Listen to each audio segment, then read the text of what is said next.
Joining me now from Los Angeles is Seth Schachner. He's the managing director for Strat Americas. Seth, we always appreciate you waking up early on the West Coast for those of us here on the East Coast. And what a debut for Minecraft. How would you grade this particular launch in the box office?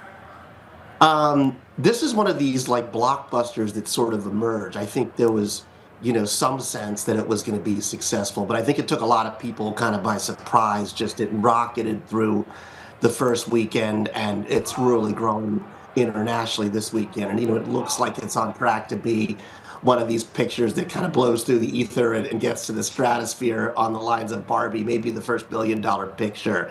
And so it's a very, very nice, pleasant surprise. And box office, I think, has been a little bit down compared to last year, so it's kind of bringing things back up to the level it was next year. It's the first real breakout of the year, so it's very positive stuff. What goes into this film that makes it such a success, especially with its particular audience?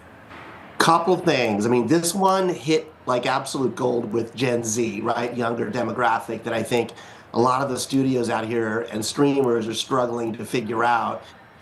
Some stuff has really worked with it. Some stuff hasn't at all. They don't seem to care about Snow White and some of the older properties. But the other piece of it is just gaming. There's a huge potential, and it isn't potential. There's just crossover now between game properties, things that people of that age group grew up with, in the same way you and I might have grown up with a piece of music or another picture of celebrity, and it's just really hitting a chord. The other piece of the fact, gaming is a social entity. People share. It's very active on social media.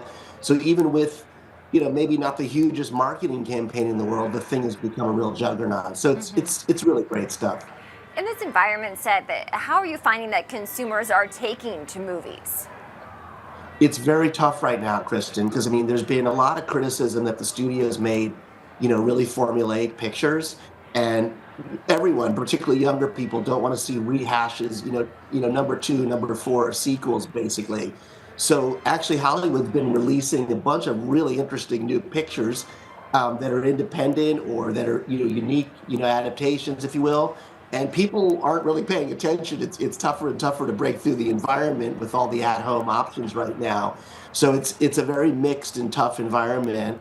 I just watched your prior segment. Streaming is obviously still strong with entities like Netflix, but it's harder and harder to break through the clutter, basically, and get people to go back into those theaters. Yeah, so when it comes to what Minecraft might mean for the gaming space, certainly the box office has appreciated it. Seth, based on what you're sharing for me, what do you think this means for the gaming market, the fact that it has been a success early on in theaters?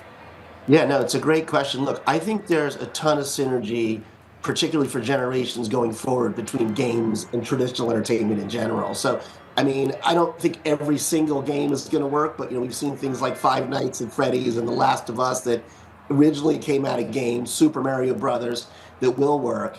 I also think it's very relevant to fields like music. There's a ton of crossover. You'll see things like Roblox and Fortnite becoming enormous virtual concert spaces on par with some of our biggest concert events. So I think there's a ton of crossover between the two. The studios are not, ignorant to this. So, Disney bought a piece of something called Epic Games, and I would imagine every development executive studio is looking at gaming to see where they can kind of mine the next big picture. But it's very positive, and there's clearly a lot of potential for the younger demographic here. Is that a sweet spot, the crossover that we're seeing, Seth, and that you just alluded to between music, movies, and games, something that seems to have maybe a little bit of something for everyone? Yeah, I think it's an enormous, particularly from a business standpoint.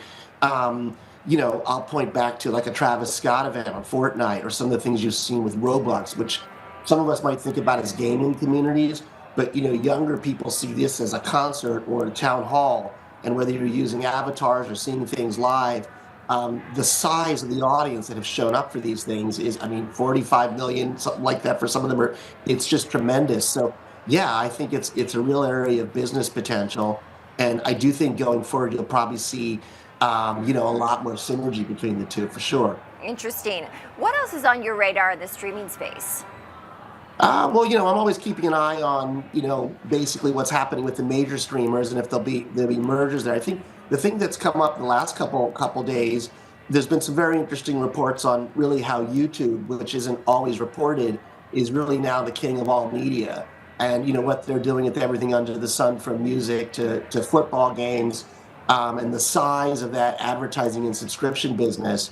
There are folks that are now saying with connected TVs, YouTube could basically surpass Disney and a lot of the other kings out there in terms of media. So that's something that I'm keeping my eyes on that I think is really interesting. And the other thing that just came out, there was a really interesting report that came in the market. Actually, Deloitte released it. That's sort of going back to the theme of what we're talking about with Minecraft.